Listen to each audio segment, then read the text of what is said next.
Well, I recorded, hang on, I'm going to move our view. I realised when I recorded the deanery service, I thought it would record everybody on equally, but actually because I'd minimised it, it only recorded it only had 5 at a time. Oh, it doesn't matter. I can only get 4 on my screen at a time, Jo. Sorry? I can only ever get 4 on my screen at a time. I've tried everything. I've gone into gallery view and it still only gives me 4. Whether it's just different programs of people, because when I said to you the other day about the buttons on the bottom and or whatever, that's always been on mine. But on other people, I know at Bishop's Council they haven't got half of that. No. So hang on. We've just got a printing going on. Is this part of the energetic attempt to get all work finished for senior school this week? That's all right, it's fine. We're about to start, so fine. Have you got any more to do? Shut the door, please. Properly. Thank you. Yeah, there's a degree of energy suddenly appeared. Good. That's what I like to hear. Right. Okay, Harry, this is the beginning of it. The before has just been an incoherent ramble. Hello. Hello. Welcome. Thank you. How are you? Very kind of you to welcome me into your world. Into my Zoom chat. Into your Zoom chat, yeah. It ought to be called Rev Chat, really, somebody said to me once. Did they really? Well, if I'm insulting you last week, according to some people, I might as well carry on, really, mightn't I? True. Doesn't worry me, of course, as you know. Of course it doesn't worry you. I'm the one being insulted. That's okay. Carry on. Right. Yeah, well, welcome then to my insulting. Graciously receive it, and it's meant. Thanks. How are you? Oh, don't. It's one of those weeks. I've got a headache. I've got a headache from reading rules and regulations. If I see another risk assessment, I'm going to scream. And then to top it all, yesterday my car broke down. I'm really sorry. I was sat in a lay-by for nearly 4 hours. That's horrid. At least, as you said, at least you had a good view. It was a lovely view over the sea. It was beautiful. And some lovely music on the radio to listen to. Yeah. That is pants. You weren't in the lay-by with the ice cream van then? I couldn't get into that one. I had to somehow creep and leak up to the next one. But I hadn't got any money to buy an ice cream anyway. So. You poor thing, how horrible. And now here you are doing Rev Chat on your day off, which is rubbish. So we must get on. And yeah, well, that's very good of you. No, I mean, I'm quite happy because I can take days when I need them. When the cricket season eventually starts next year, I'll make up for it. You're banking them. Yeah, of course they are. But of course, over the last 3-4 months or whatever it's been, could be a year for all I can remember now. I mean, there have been many days when really and truthfully it'd been more like a day off than a working day. Good. There we are. There we are. Matthew's Gospel. Oh, hang on, pause. Oh, sorry.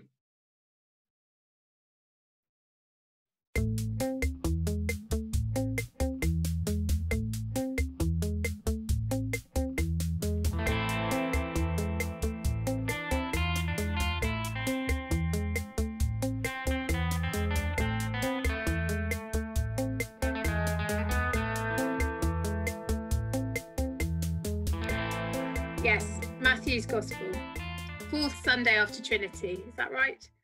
This was the one I got muddled on last week. Yeah. Bound to be. Yeah. So we're in Matthew's Gospel, chapter 11. Jumped on a little bit. Always good to read the bit they've missed out. So we finished Matthew chapter 10 last week in church on our online services, and you might want to catch up by reading the next part of chapter 11. But we pick it up in verse 16. With the lectionary, and then it jumps again to verse 25. So this is Matthew 11, 16 to 19 and 25 to the end. Jesus said, "But to what will I compare this generation? It is like children sitting in the marketplace and calling to one another. We played the flute for you and you did not dance. We wailed and you did not mourn. For John came neither eating nor drinking, and they say he has a demon.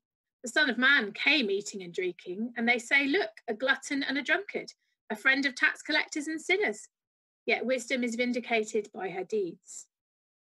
At that time, Jesus said, I thank you, Father, Lord of heaven and earth, because you have hidden these things from the wise and the intelligent and have revealed them to infants. Yes, Father, for such was your gracious will. All things have been handed over to me by my Father, and no one knows the Son except the Father, and no one knows the Father except the Son, and anyone to whom the Son chooses to reveal him. Come to me, all you that are weary and are carrying heavy burdens, and I will give you rest. Take my yoke upon you and learn from me, for I am gentle and humble in heart, and you will find rest for your souls. For my yoke is easy and my burden is light. In that verse 16, it's about the only time anyone's ever compared me to the Lord. Look, a drunken, a glutton. I thought I'd get that before you got your revenge. So there we are. See, I think what it makes me think of, because the beginning of the chapter is about John the Baptist and John saying to Jesus, are you the one we've been waiting for? And Jesus says, go tell him, all the things we've done, all the healings and dead people raised and all that kind of stuff. And Jesus is basically saying they didn't like John and they don't like me either, even though we were completely different. And we get that all the time in church, don't we? Because, so-and-so speaks for too long, so-and-so is too short, so-and-so is too loud, so-and-so is too soft, so-and-so's hymns are brilliant, so-and-so's hymns are awful. And that is kind of constant, isn't it? You can say so, yes, yeah. So, well, Vicar so-and-so was very good, and on it goes. And I like Vicar so-and-so because they're quick, or I like Vicar so-and-so because they're deep. And it's very tricky. No one's ever said they like me because I'm fat, but there we are. Let's keep going. But often people have told us about they're quite willing to share their opinions. But the beautiful so words can't please everybody is the answer. No, the beautiful words that end that particular verse, yet wisdom is vindicated by her deeds. I think that's quite beautifully put. Both wisdom and, for me, the spirit is seen in its feminine. Yeah, she is vindicated. She's vindicated by her deeds. Well, and it's good to know that, Jesus felt that frustration of not being enough or not being the right thing. Yeah, absolutely. And then we move into the bit where Jesus is thanking God. Yeah. And I always find that it comes a lot in John. There's some similar passages in John, aren't there, of Jesus saying, I've revealed the Father, those who've seen me have seen the Father, and that deep connection of Jesus and the Father, both in their relationship and in what they reveal of each other. And again, it says there that, that all things have now been handed on to me by my Father. And there's something very key about the fact that, what's been handed over, well, the work that's got to be done of God is now in the hands of the Son to carry out on earth while he's with us. And that, as we know in other passages we've discovered over the past 29, 30 weeks, whatever it's been, is part of what then the Son hands over to the disciples and to us. Yeah. God's work for the future.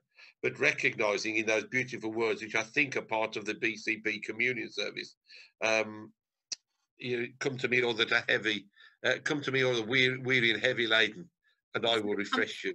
Comfortable words. Yeah, well, come to me, all that are heavy burden, and take rest.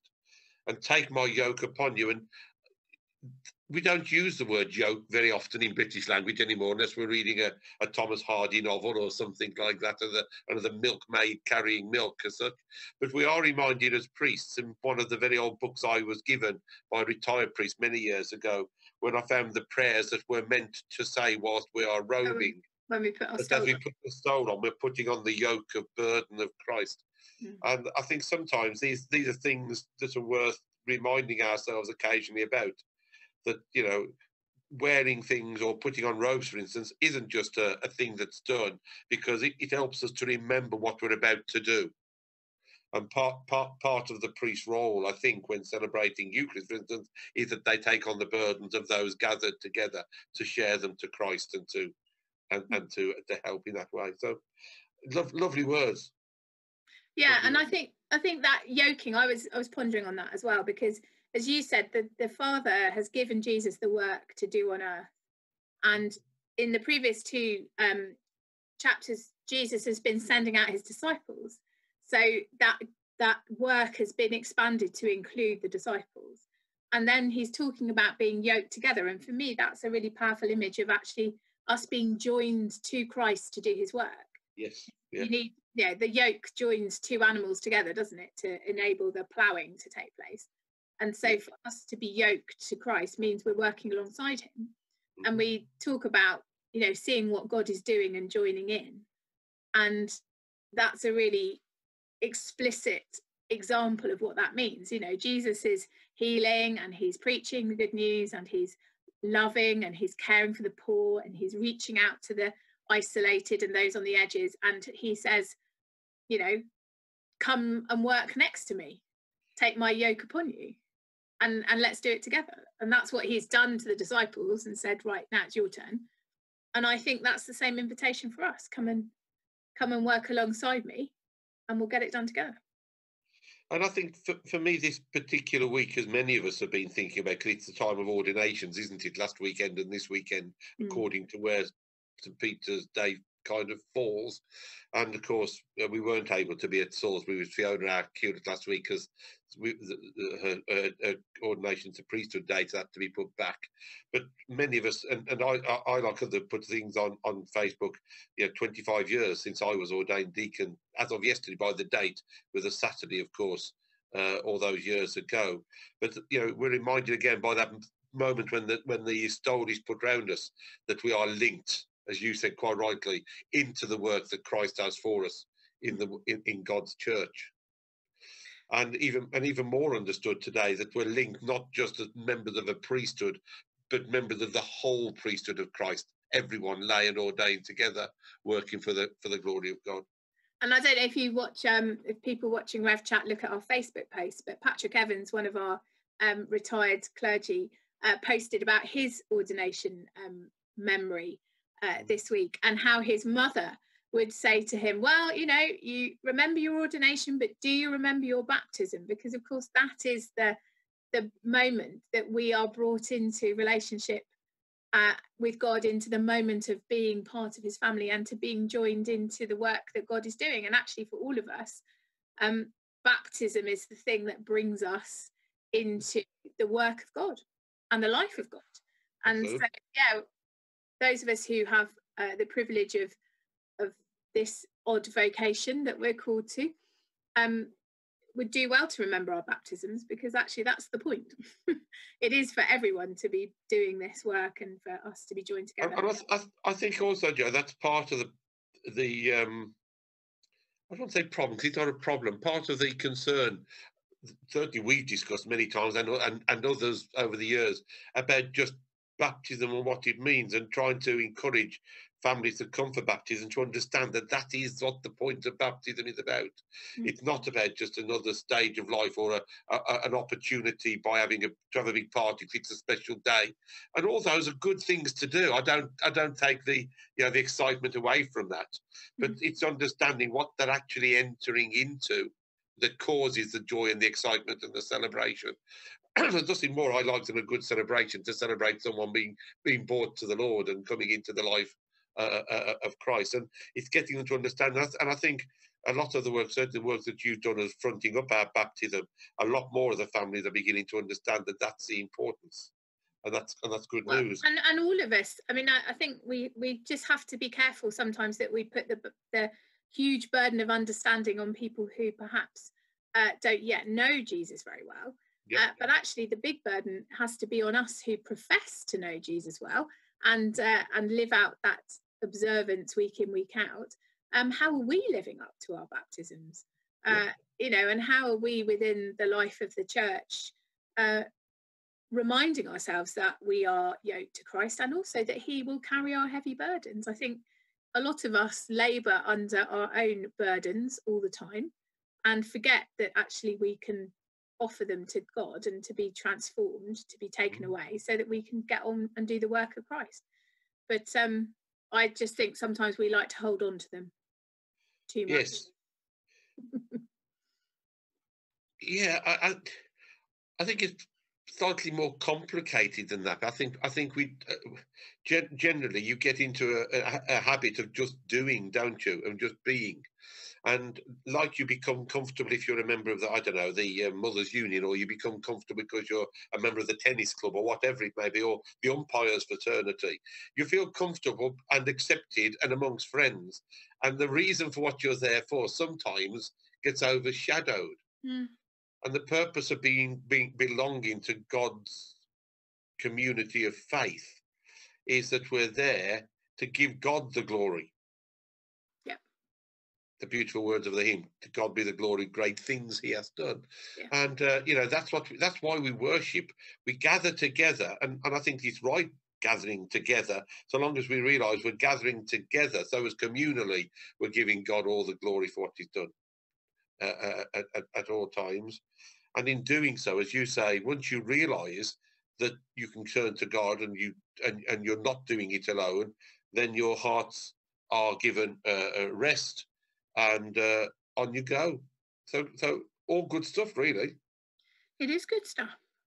And as you need to have a rest now, it's probably time to end. Well, yeah. More importantly, I've got to go to the doctors to have my poorly leg attacked by the nurse. There you go. There's a burden that you're carrying. No, it isn't a burden, because I'd rather it was done and got better than just keep playing up. Well, yes. It will be better. But don't worry, viewer. I will be back, hopefully, God providing and willing, this time next week for you to insult. If you think I've been upset, if you think I've been upsetting Reverend Neary, I am very sorry. And if you believe that as a wholehearted apology, viewer, you're a better person than I am. It's been lovely to share time with you again this week. Do keep following us. Just because the churches are beginning to open, it doesn't mean we're abandoning our online provision. We will still be recording services, and you can find them on our website, beaminsterteamchurches.org. You can follow us on social media at Beaminster Team.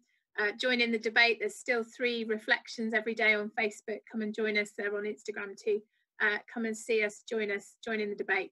Shape your life according to Christ. We'd love to help you do that. And just be part of what's going on. And there's one lovely viewer wrote on Facebook after last week's Rev Chat, "We crack her up." I'm not quite sure that's what we're meant to be doing. It's in a deep theological look into the life of Christ, but if it gets you started, great. And if it makes you giggle, it's all. And thank you for the comments. Keep on encouraging us, because we do need that. Thank you. Bless you, David. Take care. See you soon. Bye. Now.